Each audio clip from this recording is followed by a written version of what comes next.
बिस्मिल्लाहिर्रहमानिर्रहीम।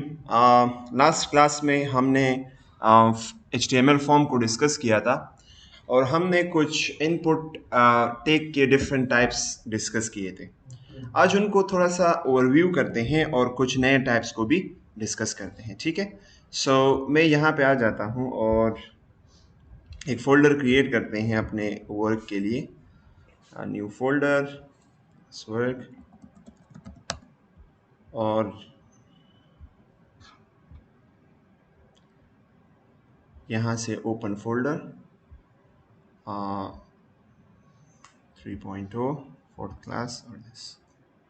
अच्छा, तो हमने अपना फोल्डर ओपन कर लिया है।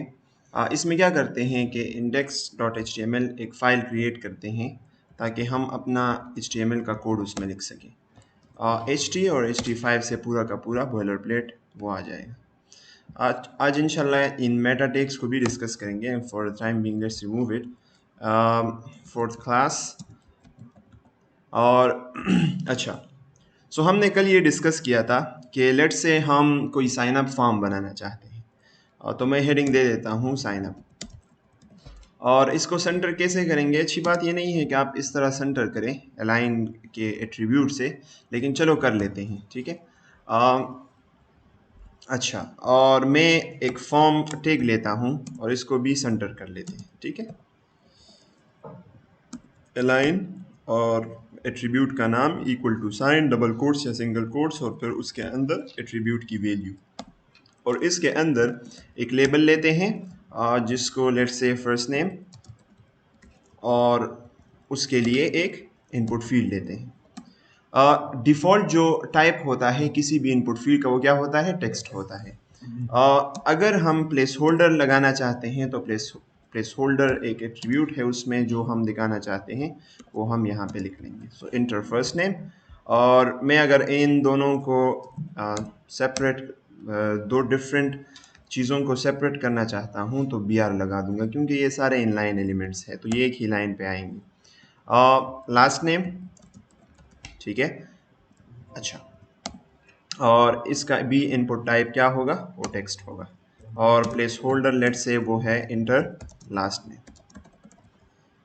BR लगा लेते हैं ताकि जो नेक्स्ट इनपुट फील्ड और लेबल है वो नेक्स्ट लाइन पे आए। और ये लेट से हो गया ईमेल। Make sense? ईमेल का इनपुट टाइप क्या होता है?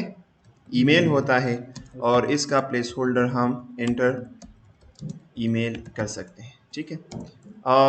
अच्छा, BR मैंने नहीं लगाया तो BR भी लगा लेता हूँ और अगेन एक label for the phone number. और इसका जो इनपुट टाइप है वो क्या होगा? वो नंबर होगा, शाबाश। और इसका प्लेस होल्डर वो होगा इंटर फ़ोन नंबर, ठीक है। BR लगा लेते हैं और एक और लेबल लेते हैं इस फॉर द पासवर्ड, ठीक है। पासवर्ड का इनपुट टाइप पासवर्ड ही होता है और उसका प्लेस होल्डर इंटर पासवर्ड, ठीक है। अच्छा, BR लगा लेते हैं और लेबल किस चीज़ का लगा लेते हैं? Let's say date of birth का। अच्छा, और फिर डेट ऑफ बर्थ का टाइप क्या होना चाहिए? डेट होना चाहिए, शाबाश, वेरी गुड। और जो इसका place holder normal by default होता है उसको छोड़ देते हैं। अच्छा, एक और BR यहाँ पे लगा लेता हूँ। कल हमने यहाँ पे बटन डिस्कस किया था, राइट, जिसका नाम था साइन अप। सेव कर लेते हैं और अपने इस आउटपुट को देखते हैं ब्राउज़र में। अच्छा, मैं इसको क्लास वर्क के अंदर हमारे पास index.html फोल्डर है और उसमें ये हमारे पास फॉर्म बन गया है और चूंकि अलाइन सेंटर है इसलिए बीच में आ रहा है। अच्छा, अगर अलाइन सेंटर ना होता तो फिर कहाँ पे आता? शाबाश, बाय डिफ़ॉल्ट लेफ्ट अलाइन होता है। अच्छा, हम इसमें कोई भी डेट सेलेक्ट कर सकते हैं सो ऑन, और हम यहाँ पे मिन और मैक्स भी दे सकते हैं। आई गेस दरवेश ने यहाँ पे क्या गलती की है, वो कह रहा है कि मेरा मिन और मैक्स काम नहीं कर रहा, तो शायद वो लेबल में दे रहा है। लेबल में दे रहे हो? इनपुट में? अच्छा, आप लोग किस में खोलते हैं? कौन सा ब्राउज़र होता है आपका? क्रोम ही होता है। अच्छा, मैं अगेन कर लेता हूँ इसको मिन। आप फॉर्मेट सही नहीं लिखते होंगे। आपने फर्स्ट लिखना होगा क्या, फर्स्ट आपने लिखना होगा ईयर, फिर मंथ और फिर डे। तो मैं लेट से कह लेता हूँ कि 1990 से पहले जो पैदा हुए हैं वो यहाँ पे साइन अप नहीं हो सकते। तो मिनिमम क्या होना चाहिए, 1990 0101 लेट से, ठीक है। और मेक्स क्या होना चाहिए, 2012 से के बाद जो पैदा हुए हैं वो भी साइन अप नहीं कर सकते। सो मैं अगर इस तरह कर लेता हूँ, सेव करता हूँ, रिफ्रेश, और यहाँ पे अगर हम देख लें तो हमारे पास मैक्सिमम डेट वो कौन सा है, जनवरी 2012 का वो डेट है। So it's working fine, right. अगर आप कोई सेलेक्ट कर लेते हैं, लेट से मैं ये सेलेक्ट कर लेता हूँ, आपको इसको क्लियर करना चाहते हैं तो इसको ओपन करें और यहाँ पे क्लियर, वापस रिसेट हो जाएगा, ठीक है। So we have already discussed that. अच्छा, इनपुट टाइप बटन भी होता है आई गेस,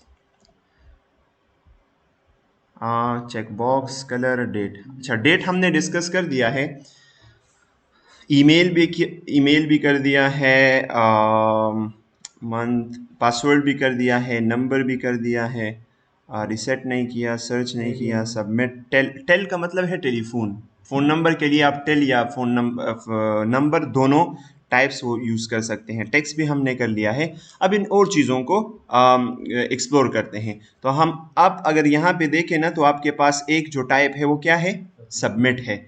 तो आप इनपुट फील्ड को अगर टाइप सबमिट दे देना, मैं अगर यहाँ पे एक इनपुट फील्ड बनाऊँ और मैं इसको टाइप सबमिट दे दूँ, ये बिल्कुल एक बटन की तरह हो जाएगा। यानी ये बटन जो हमने बनाया था यूजिंग द बटन टैग और टाइप सबमिट के इनपुट फील्ड में कोई भी फर्क नहीं है, और दोनों काम भी एक करते हैं फॉर्म के अंदर। वो भी फॉर्म को सबमिट करता है और ये भी फॉर्म को सबमिट करता है।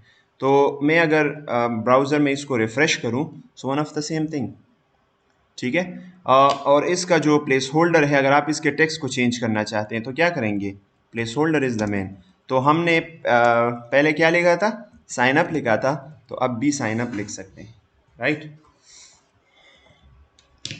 तो काम नहीं कर रहा, तो आई गेस इसका जो प्लेस होल्डर है वो काम नहीं करता। सिर्फ और सिर्फ आप इसका जो टेक्स्ट है वो सबमिट ही हो सकता है, ठीक है।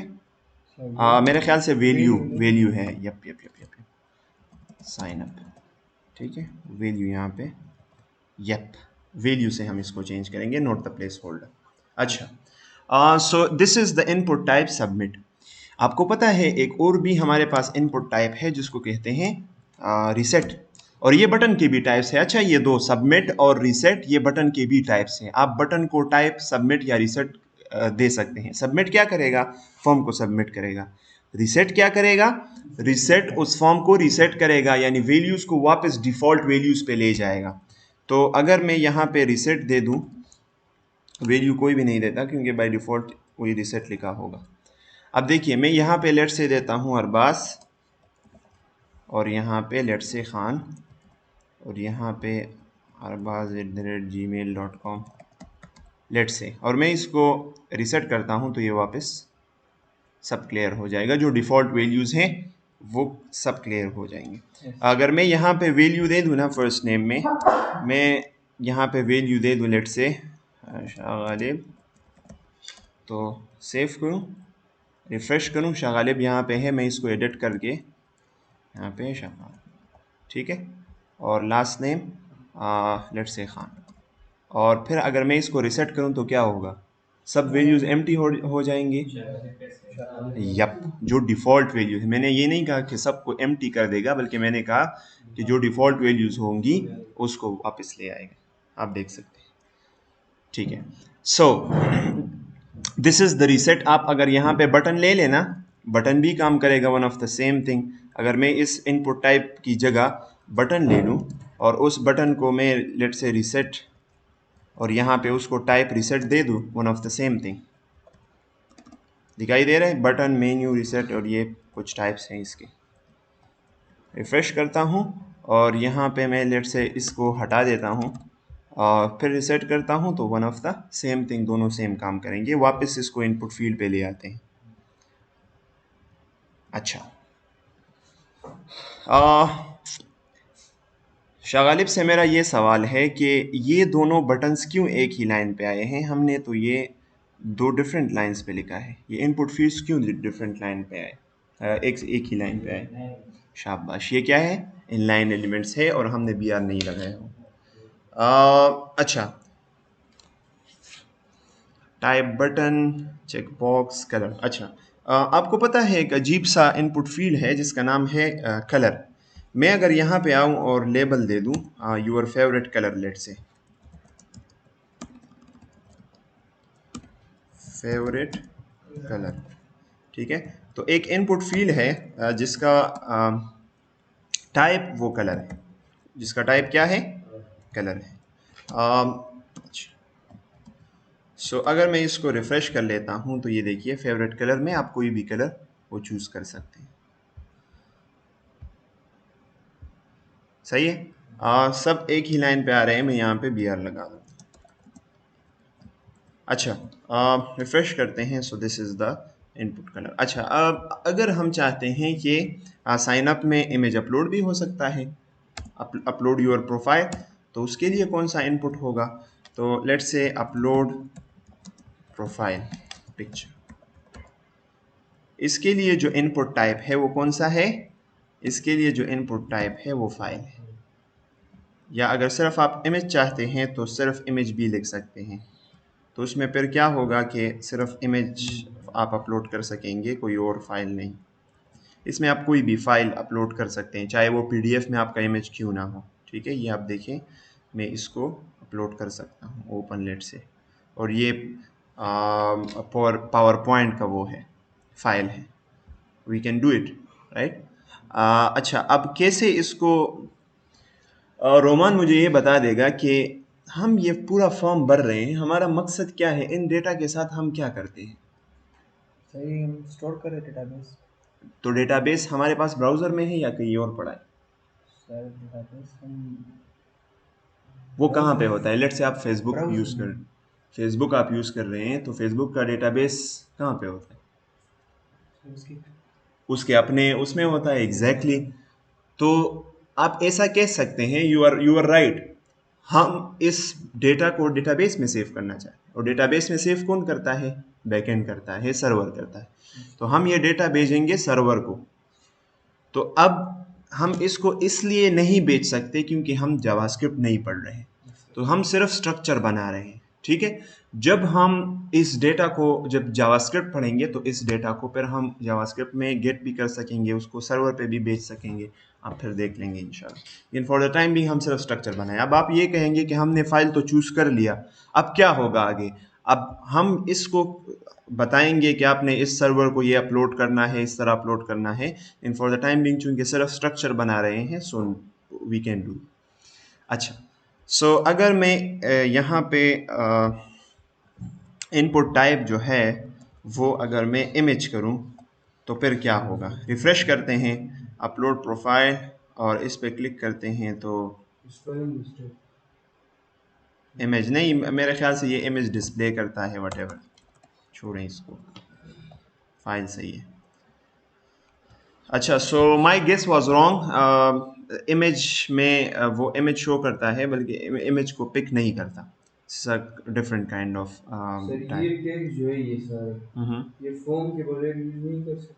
फॉर्म, ये इनपुट टाइप, इनपुट टेक के वो है ना। अच्छा तो फॉर्म के बगैर आप इनपुट टेक को यूज़ कर सकते हैं, लेकिन फिर उसको अगर आप उसे डेटा लेंगे तो फिर मसले आएंगे, इसलिए हम फॉर्म टेक के अंदर उसको लिखते हैं। अगर आप उसको देख रहे हैं तो कोई आपको कोई मसला नहीं है। अगर सिर्फ स्ट्रक्चर बनाते हैं कोई मसला नहीं है। फिर अगर आप इसको इस डेटा को भेजेंगे सर्वर पे तो फिर फॉर्म के अंदर इसको डालना ज़रूरी है। ठीक है। अच्छा, अगर आपके पास डिफरेंट एक इनपुट फील्ड एक फॉर्म का है, दूसरा दूसरे का है, तीसरा तीसरे का है, तो फिर उसको कैसे मैनेज करेंगे? तो उसके लिए डिफरेंट फॉर्म टैग्स हम बनाएंगे, 2-3 फॉर्म टैग्स, और हर एक इनपुट टैग वो अपने फॉर्म टैग में जाएगा। राइट, सो कलर, डेट टाइम लोकल से क्या होता है देख लेते हैं। अगर मैं इससे इसको कर लेता हूँ डेट टाइम लोकल,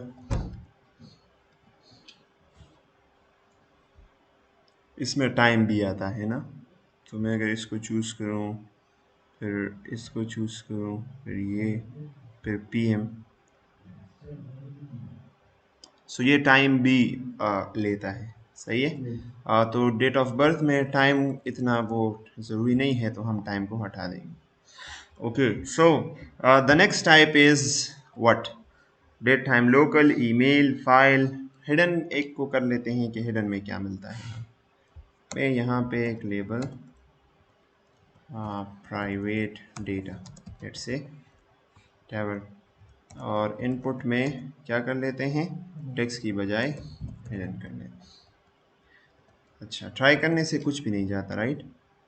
सो हिडन वो सिरे से दिखाई नहीं देता, प्राइवेट डेटा है। और फिर आगे अगर मैं यहाँ पे इसके सामने वो लगाऊं, BR लगाऊं, सो ये कुछ भी नहीं है, सही है। लेकिन एक इनपुट फील्ड है जो कि हम नहीं दिखाना चाहते यूज़र को। कोई ख़ास फ़ायदा नहीं है इसका, मैंने कभी यूज़ भी नहीं किया। सो ये हटा अगर देते वेबसाइट में इंस्पेक्ट करें तो आएगा। तो ये yup yup yup yup yup, क्यों नहीं। ये देखिए, मैं वहाँ वैसे भी वो ओल्ड फाइल है ना, तो मैं अगर इसको इंस्पेक्ट करूँ, और ये देखिए इनपुट टाइप हिडन, सही है। इसका फ़ायदा क्या है? इसका फ़ायदा ये है ना कि अगर आप कोई डेटा, लेट्स से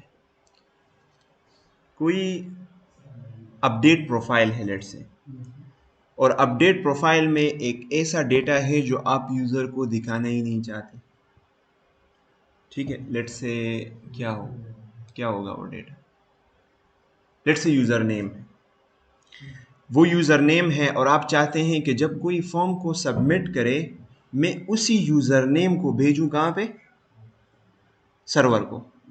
मैं उसी यूज़र नेम को सर्वर भेज दूं पीछे बैकएंड को। तो क्या करेंगे आप, वो आप उसको दिखाना भी नहीं चाहते, तो फॉर्म में कैसे सेंड करेंगे? फॉर्म में तो आपके पास यूज़र नेम का इनपुट फील्ड है ही नहीं। तो आप क्या करें, यहाँ पे आए और उसको हिडन करें, और उसकी वैल्यू क्या करें, उसकी वैल्यू में वो यूज़र नेम लिखे। लेट्स से वो यूज़र नेम अहमद इजाज़ का है, तो अहमद इजाज़ वैल्यू लिखें, उसको नज़र नहीं आएगा, लेकिन जब फॉर्म सबमिट होगा तो आपको ये वैल्यू मिलेगी। अब वहाँ पे नज़र आ रहा है नहीं, लेकिन इसमें एक वैल्यू मौजूद है, और जब आप ये फॉर्म सबमिट करेंगे जावास्क्रिप्ट में, आपको वो वैल्यू मिलेगी इस हिडन इनपुट फील्ड के अंदर जो वैल्यू आपने डाली, सही है। So maybe this is the use case. अच्छा, एक और टाइप को डिस्कस करते हैं। सिर्फ मंथ अगर आप करते हैं, मंथ, रेंज भी, अच्छा रेंज करते हैं, रेंज ज़रूरी है। सर्च में क्या है, लेट्स से सो मैं इसको कॉपी कर लेता हूँ,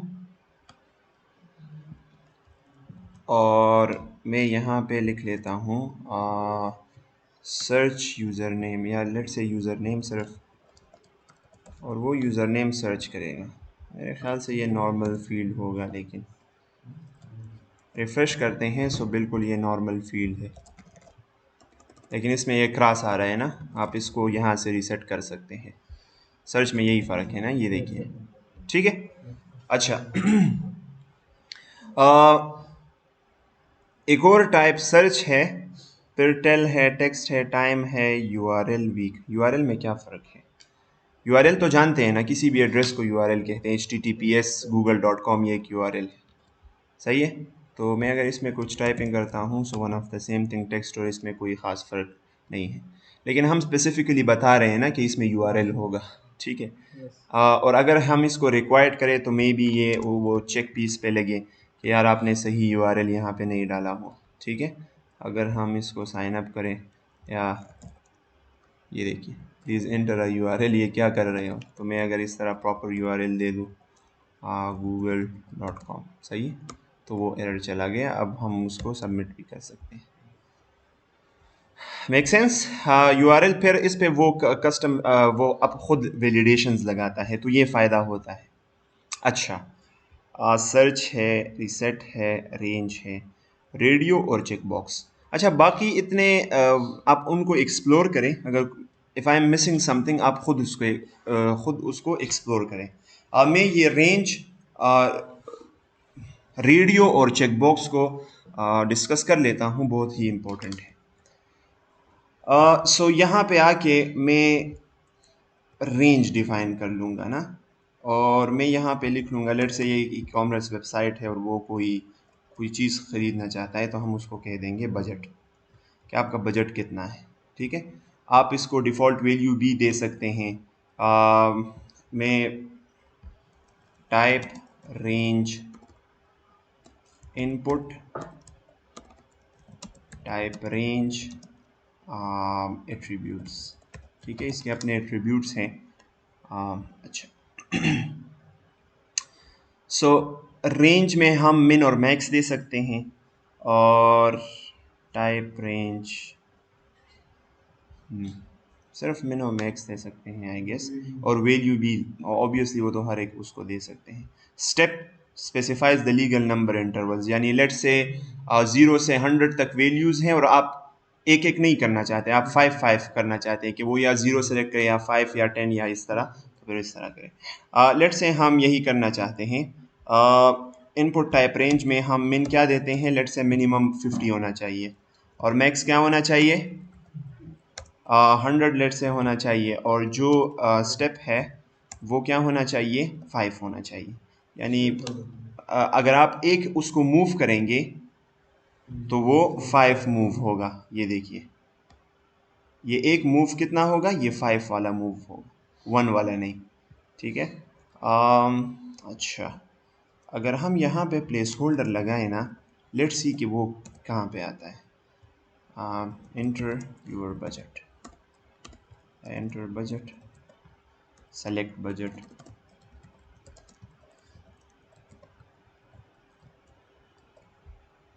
सो नहीं आता इसमें वो। अच्छा, so this is our range.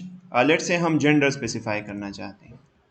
आजकल तो बहुत सारे जेंडर आ गए हैं, लेकिन हम 3 ही जेंडर को 2 जेंडर है आई गेस, 3 नहीं, वो तीसरा जो है जिसको इंटरसेक्स कहते हैं आई गेस, वो भी उस पर भी कोर्ट के मुताबिक और दीन के मुताबिक उस पर आप देखेंगे कि कौन से वो गालिब है। तो उस पर अगर मर्द के वो गालिब हैं तो वो मर्द होगा, मर्दों के उसमें एज अ मर्द ट्रीट होगा, और अगर उस पर औरतों के वो ज़्यादा है तो वो एज वुमेन उसको हम ट्रीट करेंगे। अच्छा, सो जेंडर है, और यहाँ पे गौर से देखें, राइट, इसका टाइप क्या है, रेडियो है, और इसको हमने लेबल देना। रेडियो क्या करेगा, ये सिर्फ जिस तरह चेक आपके पास अनऑर्डर लिस्ट था ना, उसमें जो सर्कल था, वो सर्कल सिर्फ ये शो करेगा। मैं आपको दिखाता हूँ, मैंने यहाँ पे लिखा है ना जेंडर, तो वो सिर्फ सर्कल शो हुआ है यहाँ पे, जिसको आप सिलेक्ट डिसेलेक्ट कर सकते हैं, रिसेट से वो डिसेलेक्ट होगा। मैं यहाँ पे एक BRB लगा लेता हूँ ताकि वो नेक्स्ट लाइन पे आए, और जेंडर में इस तरह कर लूँगा, और फिर इसके साथ एक और, इसके बाद एक और लेबल लगा लूँगा जिसका नाम होगा, वैल्यू क्या होगी उस ना, सॉरी, मेल, वैल्यू इसमें नहीं होती बल्कि इस तरह। ठीक है, सो मेल, और लेट्स से एक और को डिफाइन कर लेते हैं, and that would be female.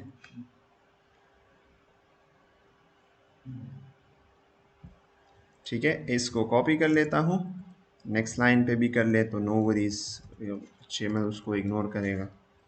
So this is female. लेकिन ये देखिए, मैं मेल को भी सेलेक्ट कर सकता हूँ और फीमेल को भी, क्यों, वैल्यू भी पास कर लेता हूँ। रेडियो में एक ऑप्शन सेलेक्ट कर सकते हैं आप, मेन और वोमेन दोनों एक साथ हो सकते हैं, नो वे। अच्छा, आप अगर इससे वैल्यू, अगर आप इस फॉर्म को सबमिट करेंगे और आप चाहते हैं कि जावास्क्रिप्ट में मुझे कोई वैल्यू मिले, तो ये तो ऐसा इनपुट फील्ड नहीं है ना जिसमें हम टाइपिंग कर सकते हैं, कुछ इनपुट दे सकते हैं, तो इसलिए आप इसको वैल्यू ज़रूर देंगे कि उसको क्या वैल्यू मिलेगी। वो अगर मेल सेलेक्ट करेगा तो जावास्क्रिप्ट को क्या वैल्यू मिलनी चाहिए, तो हम कहते हैं इसको, उसको वैल्यू मेल मिलनी चाहिए, और अगर फीमेल सेलेक्ट करें तो फिर वैल्यू फीमेल मिलनी चाहिए। अच्छा, लेकिन यहाँ पे देखिए फिर भी दोनों को सिलेक्ट कर सकता हूँ। क्यों? ये इसलिए कि इन्हें पता नहीं है, इन दो रेडियो इनपुट फील्ड्स को, कि हम एक ही उसको कैटेगरी को रिप्रेजेंट कर रहे हैं। तो हम कैसे इसको बताएंगे कि आप एक ही कैटेगरी को रिप्रेजेंट कर रहे हो? आप में से सिर्फ एक यूजर सेलेक्ट कर सकता है, तो वो हम नेम से करेंगे। किससे करेंगे? नेम एट्रीब्यूट से। जो भी रेडियो बटन के ऑप्शंस एक दूसरे के साथ रिलेटेड हैं, यानी एक ही उसके कैटेगरी के हैं, तो उनको आप सेम नेम देंगे। तो ये किसका वो है? जेंडर के वो ऑप्शंस हैं ना, तो हम यहाँ पे सबको नेम में जेंडर दे देंगे, यानी जो वैल्यू हम पास करेंगे वो सब में उसी वैल्यू को पास करेंगे। तो अब देखिए, मैं अगर मेल सेलेक्ट करता हूँ फिर फीमेल को सेलेक्ट करता हूँ तो वो अनचेक हो जाता है। Make sense? तो रेडियो बटन में आपको ये बहुत बहुत ज़रूरी है कि जो रेडियो बटन एक ही कैटेगरी को रिप्रेजेंट कर रहे हैं उनका नेम सेम होना चाहिए। और नेम और वैल्यू को समझ तो आ गई ना? ये एक ऐसा इनपुट फील्ड है जिसमें हम टाइपिंग नहीं कर सकते। सो ये क्या, अगर कोई मेल सेलेक्ट करेगा तो जब फॉर्म सबमिट होगा तो क्या वो जावास्क्रिप्ट को देगा? तो ये वैल्यू देगा, मेल देगा। अगर फीमेल सेलेक्ट करेगा तो फिर फीमेल उसको मिलेगा। ऑलराइट, चेकबॉक्स डिस्कस करते हैं, फिर मैं आपको मौका देता हूं कि आप भी थोड़ा सा कुछ ट्राई करें। लेट्स से मैं यहाँ पे एक और लेबल लेता हूं और इसमें मैं क्या करते हैं, इसमें नहीं, यूनिवर्सिटी तो एक हो सकती है ना। मुझे ऐसी चीज़ बताएं जो कि मल्टीपल। हाँ, यप। सो सेलेक्ट डिपार्टमेंट, ठीक है। सो इसमें हम क्या कर लेते हैं कि चेकबॉक्स लेते हैं। चेकबॉक्स क्या होता है कि उसमें आप मल्टीपल सेलेक्ट कर सकते हैं। रेडियो में एक सेलेक्ट होगा और चेकबॉक्स एक ऐसा इनपुट फील्ड है जिसमें आप मल्टीपल ऑप्शन सेलेक्ट कर सकते हैं। सो हमारे पास जो इनपुट टाइप है वो क्या होगा? Check box. और सामने इसके लेबल लिखें। लेबल, ये चेक बॉक्स क्या रिप्रेजेंट करेगा? लेट से ये रिप्रेजेंट करेगा कंप्यूटर साइंस। ठीक है, कंप्यूटर साइंस है लेट से। और अच्छा, ये एक ही लाइन पे आएंगे। अगर आप चाहते हैं कि चेक बॉक्सेस मल्टीपल लाइन पे आए तो फिर आप बी आर लगाएं। अच्छा, मैं एक और लगाता हूँ और लेट से वो होगा सॉफ्टवेयर इंजीनियरिंग।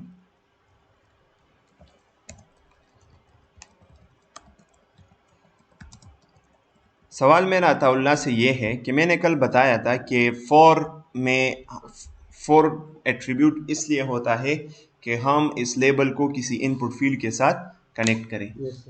तो फॉर में जो वैल्यू हम देंगे, HTML उसे इनपुट फील्ड के किस एट्रीब्यूट में ढूंढेगा? शाबाश। सो मैं इसलिए नहीं लगा रहा, टाइम ज़्यादा ले रहा है, तो आप ID वहाँ पे दे और इसको कनेक्ट करें। ठीक है, एक और लेते हैं और फिर इसके साथ ही इतने चेक बॉक्सेस इनफ है। मैं इलेक्ट्रिकल इंजीनियरिंग कर लेता हूँ, electrical. So this is also check box और हम इसको नेम भी दे देंगे कि ये क्या होगा? डिपार्टमेंट का वो होगा, ताकि ये एक ही कैटेगरी के हो जाए। सो copy this, come over here और फिर यहाँ पे सही है, और बी आर लगा लेते हैं ताकि नेक्स्ट लाइन पे ऑप्शन। सो मैं अगर इसको कर लेता हूँ तो सेलेक्ट डिपार्टमेंट में मैं कंप्यूटर साइंस भी चूज़ कर सकता हूँ, सॉफ्टवेयर इंजीनियरिंग सब भी चूज़ कर सकता हूँ, और इनमें कोई दो भी चूज़ कर सकता हूँ या सिर्फ एक भी चूज़ कर सकता हूँ।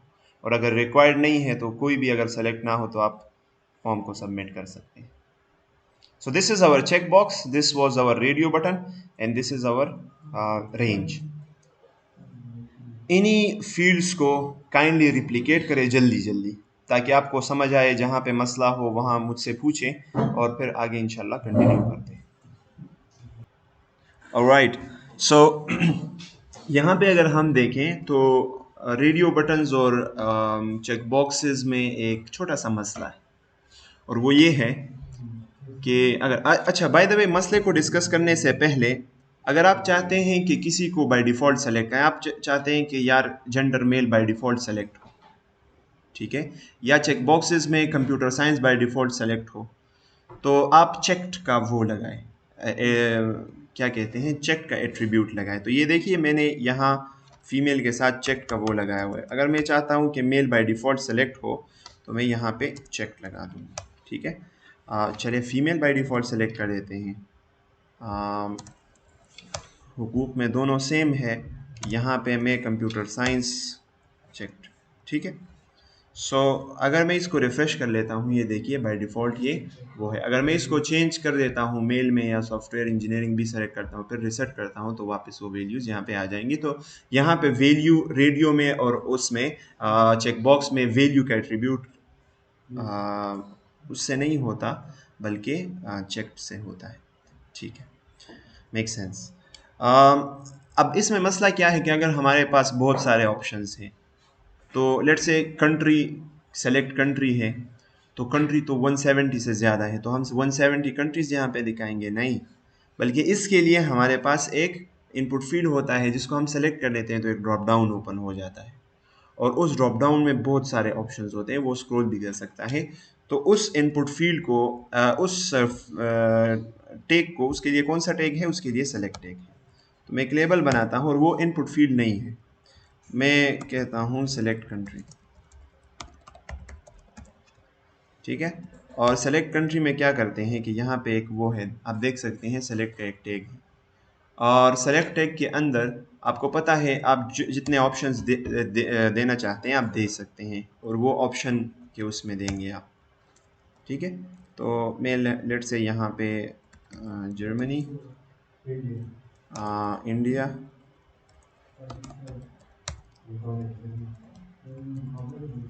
अच्छा, और फिर पाकिस्तान, GHI JK, और पे पाकिस्तान नीचे आता है ना। अच्छा, फिर उसके बाद कोई कंट्री का नेम बताइए, न्यूजीलैंड, वो तो उससे वो है, रशिया, तो मैं यहाँ पे रशिया कर दूँ, ठीक है। मैं इसको जब सेव कर लेता हूँ, यहाँ पे यूक्रेन भी कर लेते हैं, वो यू है ना, सो अल्फ़ाबेटिक ऑर्डर में अच्छा है। ओह नाइस, काफ़ी वो आ गए हैं। मैं यहाँ पे यूक्रेन कर दूँगा, ठीक है, इतना काफ़ी है। अच्छा BR लगा लेते हैं ताकि फर्स्ट ये नेक्स्ट लाइन पे हो जाए, फिर आगे देखेंगे।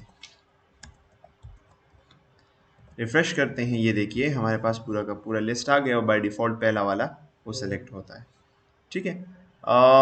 अच्छा, अब यहाँ पे इसके एट्रीब्यूट्स भी देख लेते हैं, सेलेक्ट टैग एट्रीब्यूट्स, ठीक है। अच्छा, अगर आप चाहते हैं बाय डिफ़ॉल्ट एक सेलेक्ट कर सकते हैं ना, अगर आप चाहते हैं कि आप मल्टीपल सेलेक्ट करें, यानी जर्मनी और मल्टीपल उनको सेलेक्ट करें, तो आप यहाँ पे सिर्फ लिख लें मल्टीपल, ठीक है। तो इससे फिर आप मल्टीपल सेलेक्ट कर सकते हैं। ऑलराइट, सो अगर हम इसको रिफ़्रेश कर देते हैं, तो हम ये क्या आ गया, let me check, multiple BR है सेलेक्ट के बाद, वैल्यू, अच्छा, why is this doing this behaviour due to multiple और व्हाट। अच्छा, हम इसको सेलेक्ट करते हैं, रिफ़्रेश करते हैं, इसको भी सेलेक्ट कर सकते हैं, इंडिया को किसे करेंगे, हाउ इज़ दिस, सर यहाँ पर ये मल्टीपल टैब नहीं है। मल्टीपल क्या है, सर टैब में चेक करो अपनी टैब। नहीं, मल्टीपल एट्रीब्यूट आपने उसको देना है, वैल्यू उसकी मल्टीपल है, really, like what is this behaviour.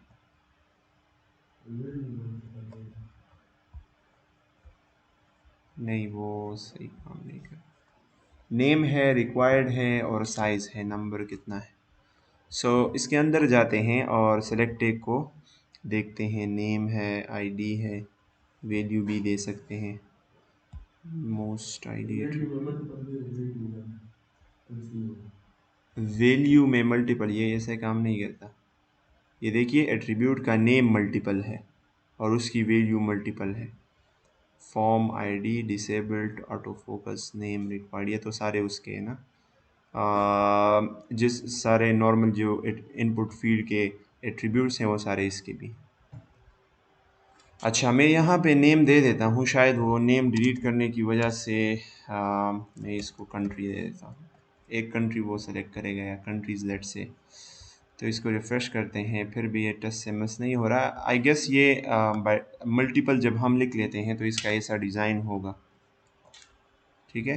By default Germany select होता है। और अच्छा, अब हम वैल्यूज़ भी यहाँ पे दे सकते हैं, right. So this is our select tag. और यहाँ पे यूक्रेन दे देते हैं। तो जब ये सबमिट होगा, कोई अगर जर्मनी को सेलेक्ट करेगा तो जावास्क्रिप्ट को कौन सी वैल्यू मिलेगी? जर्मनी। जो पहले हमने वैल्यूज़ को सेट नहीं किए थे, तो जब हम फॉर्म को फिर अगर उस सिनेरियो में हम फॉर्म को सबमिट करते तो फिर जावास्क्रिप्ट को एम्प्टी वो मिलता, ठीक है। इसलिए हम इन वैल्यूज़ को यहाँ पे देते हैं। अच्छा, alright, so let me try one thing else.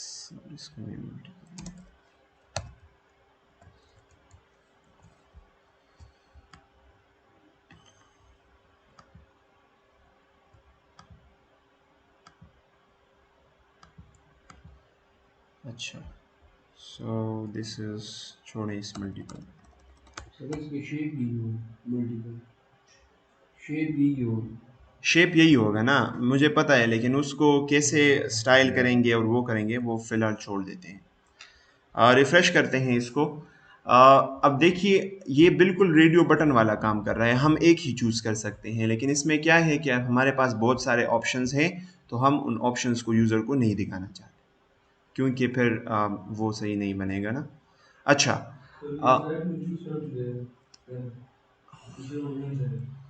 क्या करूं? अच्छा, ये कह रहा है कि बाय डिफ़ॉल्ट इसका ऑप्शन ये होना चाहिए।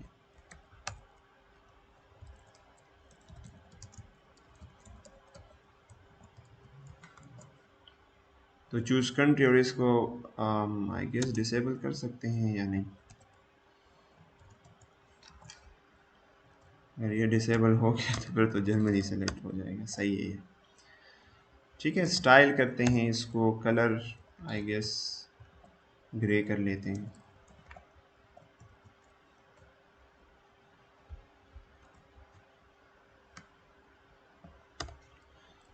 अच्छा, so this was select tag from which we can select one or multiple options. अच्छा, आगे जाते हैं, टेक्स्ट एरिया को भी डिस्कस कर लेते हैं। अगर मैं एड्रेस यहाँ पे देता हूँ, किसी यूज़र को मैं कहता हूँ कि यार तुम अपना एड्रेस भी मुझे दे दो, तो एड्रेस नॉर्मली ये होता है कि उसमें बहुत ज़्यादा टेक्स्ट होता है, ठीक है। तो उसके लिए एक बहुत बड़ा इनपुट फील्ड चाहिए, जिस इनपुट फील्ड को हम टेक्स्ट एरिया कहते हैं, ठीक है। तो वो आपको बता रहा है कि बाय डिफ़ॉल्ट कितने कॉलम्स मुझे शो करने चाहिए। छोटे छोटे कॉलम होते हैं 30 और रोज़ लेट से 10। तो और यहाँ इसके बीच में प्लेस होल्डर यहाँ पे होता है कि नहीं, इसको भी ट्राई कर लेते हैं कि इसमें वो कैसे आएगा। तो ये हमारे पास, ये देखिए पूरा बड़ा वो आ गया। मैं यहाँ पे BR लगा लेता हूँ और ये देखिए, ठीक है। इसको मैं छोटा बड़ा भी यहाँ से फिर कर सकता हूँ।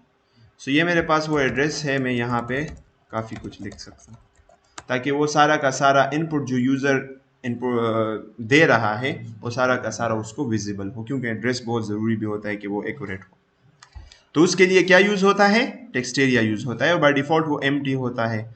अगर हम सर हम बाद यूज कर सकते हैं फॉर्म के बाद। हाँ हाँ, क्यों नहीं, लेकिन मैंने यही बताया ना कि टेक्स्ट एरिया क्यों हम यूज़र को दिखाना चाहते हैं, इसलिए कि हम यूज़र से इनपुट लेना चाहते हैं, वो सर्वर में सेव, वो डेटाबेस में सेव करना चाहते हैं। Exactly exactly. तो अगर हम उसको फॉर्म से बाहर कर लेते हैं तो फिर वो जावास्क्रिप्ट से उसको हम कंट्रोल पर नहीं कर सकेंगे।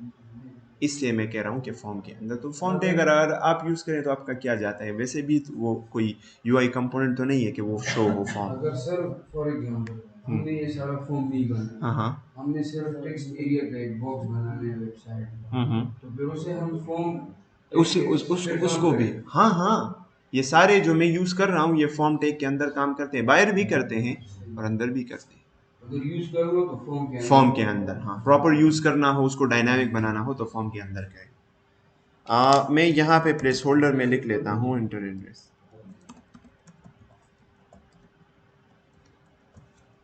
तो ये प्लेस होल्डर आ गया है। अगर मैं बीच में कोई वैल्यू लिखता हूँ तो लेट से वो डिफ़ॉल्ट वैल्यू होगी,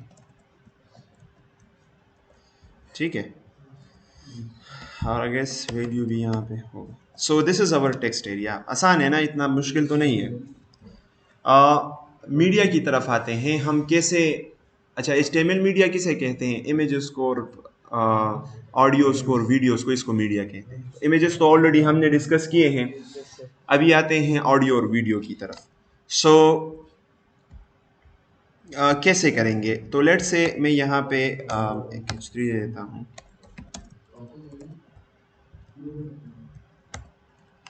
अच्छा, अगर हम कोई ऑडियो इंसर्ट करना चाहते हैं ना तो आसान है, ऑडियो टैग और ऑडियो टैग के अंदर सोर्स का टैग, बस ऑडियो टैग, ठीक है। और इसके अंदर फिर आई गेस सोर्स का एक और टैग है, उसको हमने देना है। लेकिन चलो SRC भी ट्राई कर लेते हैं कि ये कैसे काम करता है। लेकिन हमने यहाँ पे कंट्रोल्स का एक वो है एट्रीब्यूट है, वो ज़रूर देना होगा कि इसके कंट्रोल्स नज़र आ जाए, वरना ये फिर नज़र नहीं आएगा। और उस ऑडियो का यहाँ पे होना ज़रूरी है। मैं अगर SRC नहीं देता, चलो देख लेते हैं। ये देखिए सोर्स नहीं है, इसलिए वो प्ले भी नहीं हो रहा, ठीक है। अगर मैं कोई सोर्स प्ले करना चाहता हूँ तो मेरे पास आई गेस होगा कुछ ऑडियो। म्यूज़िक मिनट से जब चले जाते हैं, नहीं है कुछ। कहाँ पे?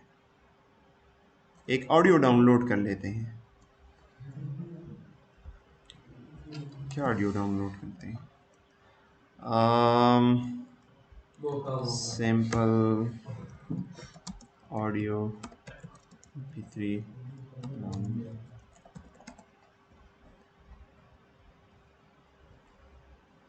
अच्छा, सो ये 700 KB की एक वो है, इसको डाउनलोड कर लेते हैं। डाउनलोड छोड़ो यार।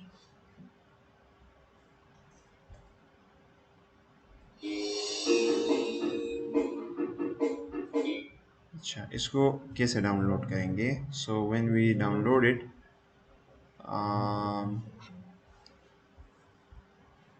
सो कॉपी करते हैं इसको और अपने फाइल में चले जाते हैं, और जहाँ पे हम थे, जहाँ पे हमारा इंडेक्स का वो पड़ा है, वहाँ पे ही इसको कॉपी कर लेते हैं। इसका आसान नाम देते हैं audio.mp3,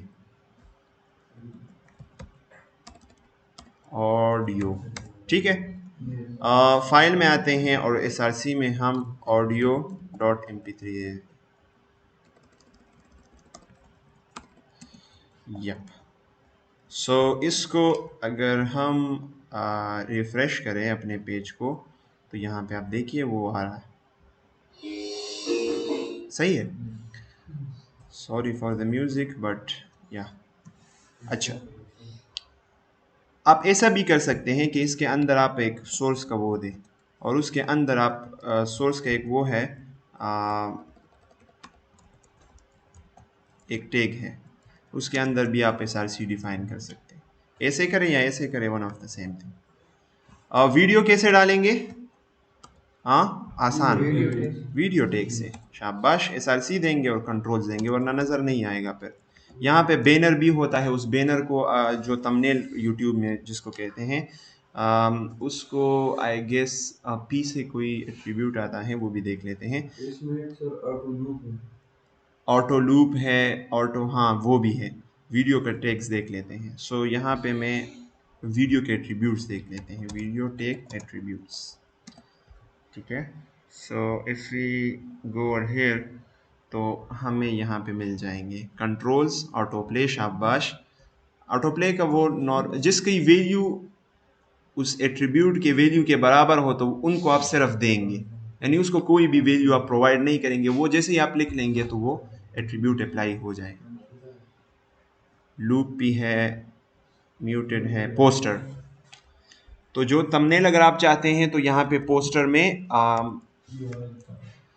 इमेज यूआरएल दे, यहाँ पे अगर कोई इमेज है, मैं इमेज यहाँ पे डाल देता हूँ एक, लेट्स से यप डाउनलोड्स में होगा, तो मैं यहाँ पे इसको डाल देता हूँ और इसको रीनेम कर देता हूँ poster.jpg। ठीक है, यहाँ पे आ जाते हैं और पोस्टर में poster.jpg दे देते हैं। अपने फाइल को दोबारा वहाँ पे आते हैं, कोई वो नहीं है इसलिए, ये पोस्टर है बहुत बड़ा इसलिए ये मसले कर रहा है, तो इस पोस्टर को हटा देते हैं। समझ तो आ गई ना कि ये वीडियो का ऐसा हम पोस्टर लगाएंगे। अब चूंकि वीडियो का कोई सोर्स नहीं है तो वो बाय डिफ़ॉल्ट क्या होगा, कुछ भी उसमें आपको शो नहीं होगा, डिसेबल। अगर आप SRC प्रॉपर दे दें तो वीडियो भी इनेबल हो जाए। सर ये पोस्टर जो वीडियो पे इमेज होती है, यप थंबनेल जिसे हाँ यूट्यूब में कहते हैं। ठीक है, फिर आप अगर उसको बार बार चलाना चाहते हैं, आप चाहते हैं कि यार कोई वो अगर वीडियो ख़त्म हो यानी एड है, वो एड अगर ख़त्म हो तो दोबारा स्टार्ट हो, तो फिर आप लूप लगाएं, ऑटो प्ले भी लगाएं, क्योंकि यूज़र अगर उस पर क्लिक ना करे तो वो तो जब ख़त्म ही वो स्टार्ट ही नहीं होगा। तो अगर आप ऑटो प्ले का वो लगा लेते हैं तो वो खुद स्टार्ट हो जाएगी वो वीडियो। और फिर लूप अगर लगा लें, जैसे ऑटो प्ले लगाएं फिर लूप लगाए तो वीडियो खुद ब खुद स्टार्ट भी होगी, और अगर ख़त्म होगी तो वो ये देखिए अब उसको सोर्स चुन के नहीं मिल रहा, इस वजह से वो ऑटो प्ले नहीं हो रहा। और फिर जब ये वीडियो ख़त्म भी होगी तो ये ऑटोमेटिकली वो ठीक है। सो मैं एक छोटी सी सैम्पल वीडियो डाउनलोड कर लेता हूँ, sample video MP4 download. Right, उसी वेबसाइट में आ गए हैं और एक कोई वीडियो 3 MB की डाउनलोड कर लेते हैं, 30 सेकंड्स।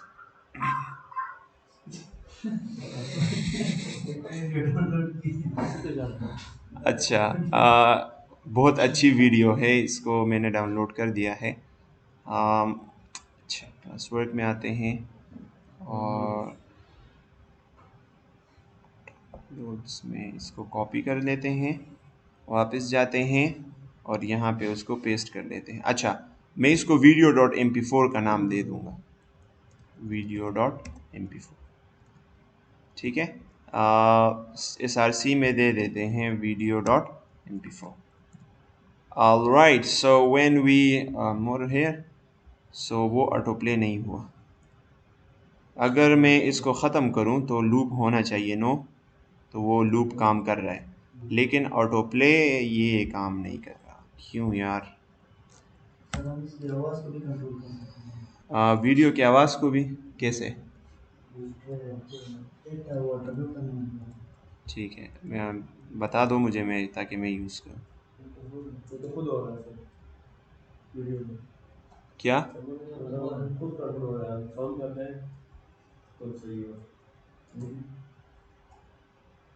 नहीं, वो बता रहा है कि डिफ़ॉल्ट ना, डिफ़ॉल्ट अगर आप उसके आवाज़ को बंद करना चाहते हैं, मेरे ख्याल से ऐसे कह रहा होगा, म्यूटेड वीडियो को ऑटो प्ले करना चाहते हैं, लेकिन ऑटो प्ले काम नहीं कर रहा। तो अगर काम नहीं कर रहा ना तो इस तरह सर्च करें, auto play video in HTML not working. ठीक है, क्या कहते हैं लोग इसके बारे में? ओ सफारी एंड क्रोम, मसला है क्रोम में, राइट?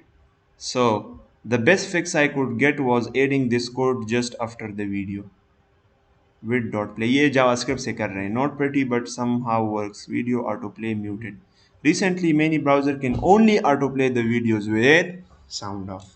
तो हमें सोल्यूशन मिल गया, तो ऑटो प्ले के साथ हमने म्यूटेड करना होगा, तब वो ऑटो प्ले होगा। ठीक है, सो गौर से देखें, मैं अगर रिफ़्रेश करता हूँ तो वो ऑटो प्ले होगी।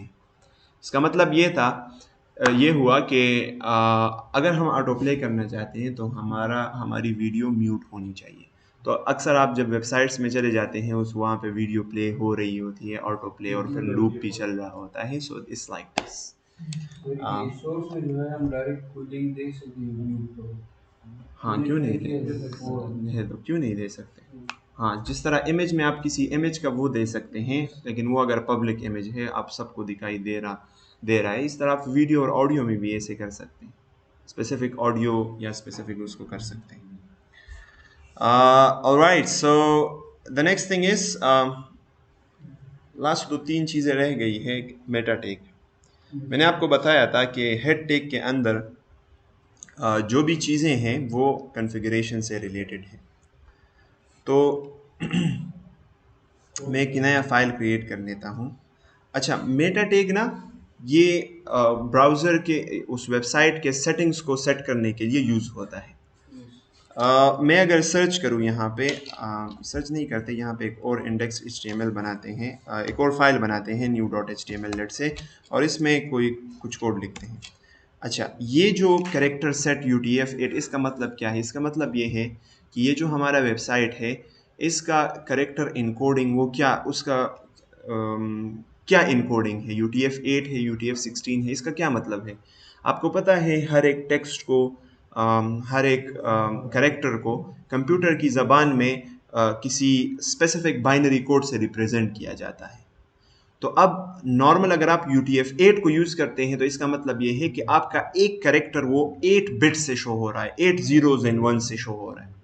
अगर आप UTF-16 करते हैं इसका मतलब क्या है कि आपका एक कैरेक्टर वो कितने बिट्स में शो हो रहा है? 16 बिट्स में शो हो रहा है। फ़ायदा क्या है? फ़ायदा ये है कि UTF-8 में आप कम लैंग्वेजेस को कवर कर सकते हैं, UTF-16 में बहुत से लैंग्वेजेस कवर हुए हैं। यानी जिस तरह पश्तो है, पश्तो UTF-8 में नहीं है। UTF-8 इनकोडिंग में पश्तो आई गेस नहीं है, UTF-16 में आई गेस है। UTF-16 भी है, फिर 32 भी है। अच्छा, नॉर्मली हम अरबिक अगर हम यूज़ करते हैं, इंग्लिश यूज़ करते हैं अपने वेबसाइट में, तो UTF-8 ठीक है, नो वरीज। अच्छा, व्यू पोर्ट क्या करता है? व्यू पोर्ट किसे कहते हैं आपको पता है? व्यू पोर्ट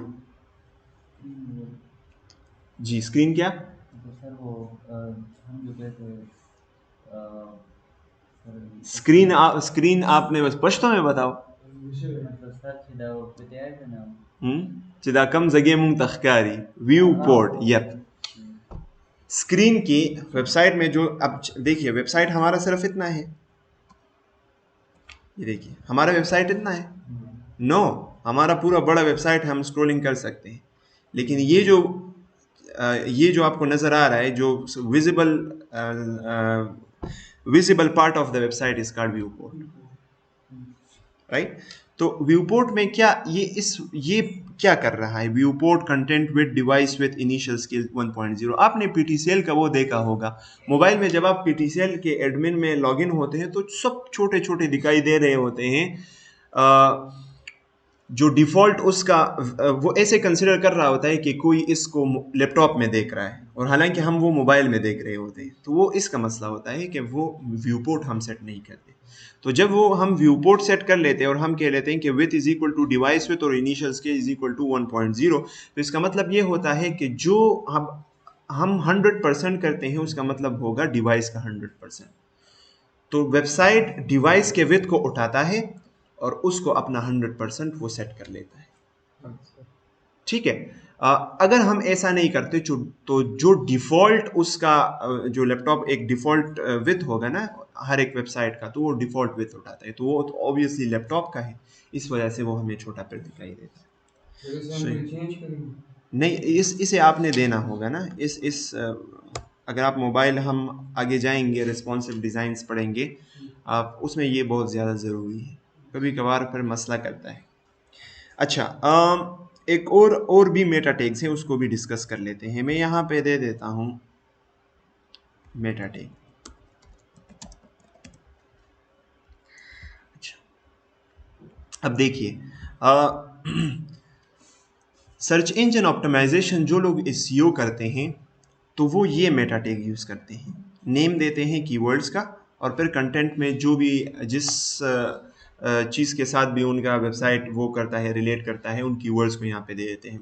मसलन हमारी एकेडमी है तो हम अपने वेबसाइट के उसमें इस मेटा टैग में क्या देंगे? हम देंगे HTML, CSS, JavaScript, programming, Peshawar, Pakistan, इस तरह।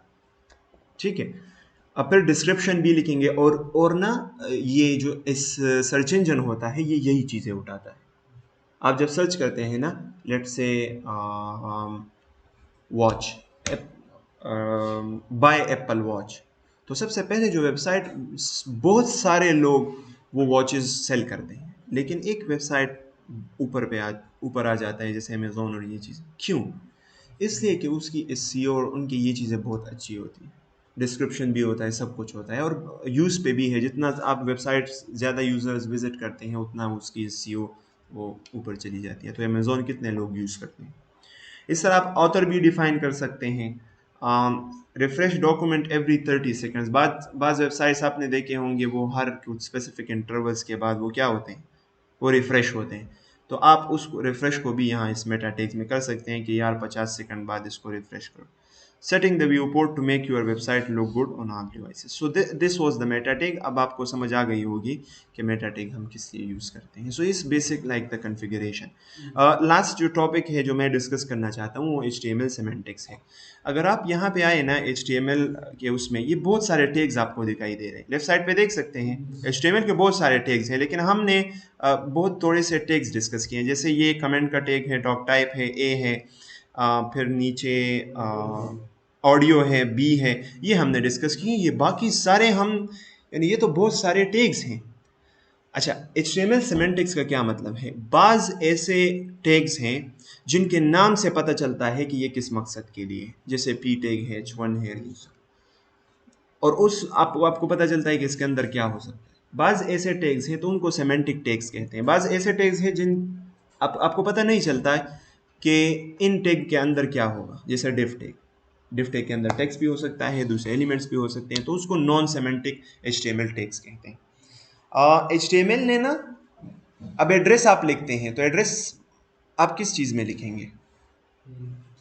एरिया नहीं, जो आपने अभी तक पढ़ा है ना, अगर H3 और आप हेडिंग्स यूज ना करें तो किस में एड्रेस लिखेंगे, किस टैग में? टेक्स्ट में। भी लिख सकते हैं। अगर आप उसमें लिखना चाहते हैं टेक्स्ट एरिया, तो वो इनपुट फील्ड है, दिखाना चाहते हैं यूजर को। यस। हेडिंग के अलावा कौन सा टैग आप एड्रेस को दिखाने के लिए यूज करेंगे? पी टैग, शाबाश।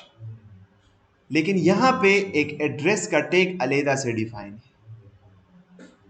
अब इस पी में अगर आप करें, एड्रेस में आप करें, व्यू में कोई फर्क नहीं है। Yes sir.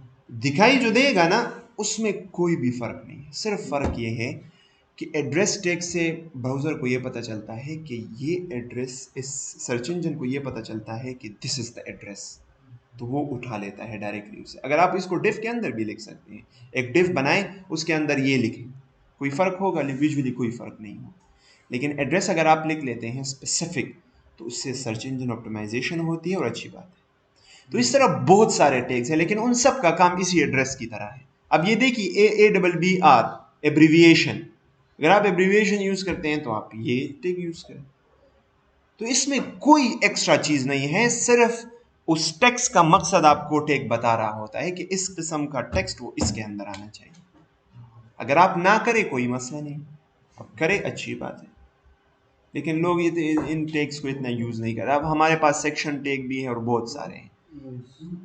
So I guess अगर हम लेफ्ट साइड पे देखें HTML में जाए तो एक और चीज़ भी है, वो भी चलो थोड़ा सा डिस्कस कर लेते हैं।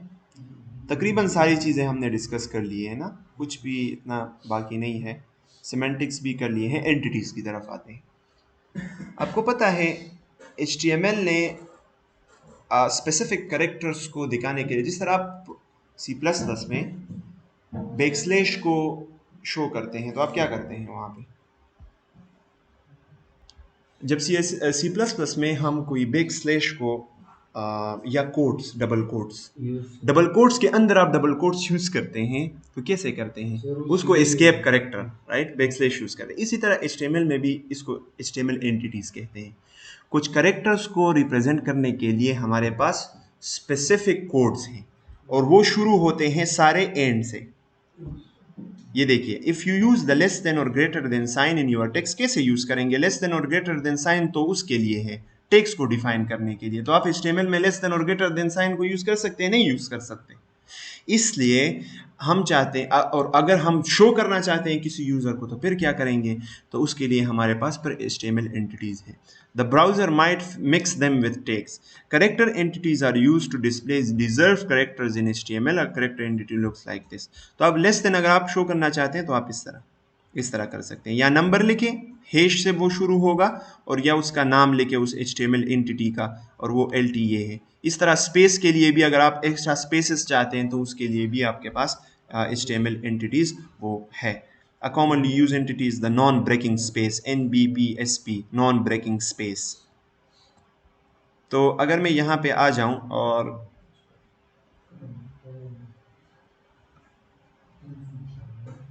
एक पैराग्राफ लिखता हूँ और इसके अंदर लॉरम इप्सम और Alt Z से ये बोल्ड रैप हो जाएगा, और इसकी बजाय मैं वो शो करना चाहता हूँ लेफ्ट ब्रैकेट को. सो मैं इस HTML सिमेंटिक को कॉपी कर लूँगा. आप देखिए मैजिक देखिए,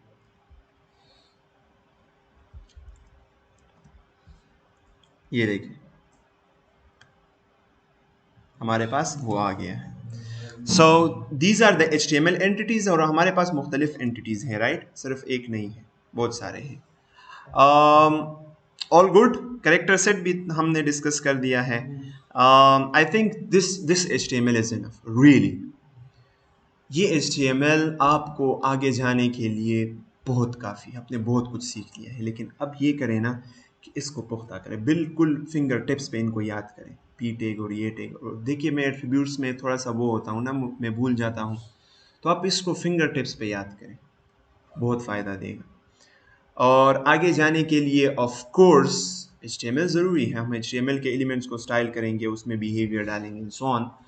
सो आप काफ़ी इसको वो करें, और तकरीबन 90% HTML आप लोगों ने कवर कर लिया है. 90% इज़ इनफ. लिटरली ऐसी चीज़ें मैंने यहाँ पे टीच की है जो मैंने अभी तक यूज़ नहीं की, तो वो भी आपने सीख ली है. सो मतलब ये है कि you are good to go moving forward.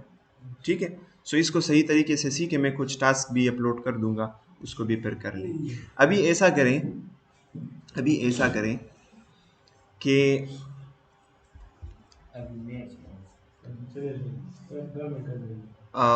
जो जाता है वो जा सकता है, लेकिन जो यहाँ पे बैठे रहते हैं उनके लिए एक टास्क ये है कि वो एक पेज, लॉगिन पेज बनाएं, लॉगिन, ठीक है, और उसके नीचे एक लिंक बनाएं जो if you don't have account sign up, और वो लिंक किसी दूसरे HTML पेज को रीडायरेक्ट कर देगा, और उस HTML पेज में आप एक साइन अप फॉर्म बनाएं.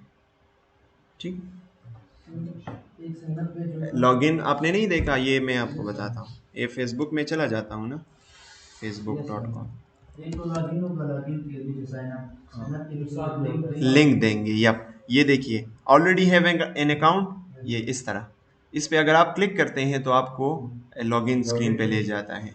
तो आप एक साइन अप बनाए, ऑलरेडी हैव एन अकाउंट हो तो लॉगिन पे ले जाए, और login.html बनाएं. आप कैसे ये करेंगे पता है? हाँ, लिंक टैग यूज़ करेंगे, लेकिन लिंक टैग में आप डायरेक्टली href की बजाय अगर आप कोई new.html दे देना तो वो इस पेज को ओपन कर देगा. Go to new HTML file. मैं अगर इसको सेव करूँ और यहाँ पे आ जाऊँ, रिफ्रेश करता हूँ, तो यहाँ पे एक लिंक कहाँ है यार, लिंक कहाँ है, ऊपर है, ये go to new HTML file. तो वो न्यू HTML फाइल यहाँ पे ओपन हो जाएगा, वो एम्प्टी है. ठीक है. सो आप ये कर सकते हैं. अच्छा, एक और बात, चले वो बाद में कर लेंगे. That's it, this HTML is enough. तो ये कर ले और फिर मुझे बताएं. That's it for today. इंशाल्लाह see you in the next class.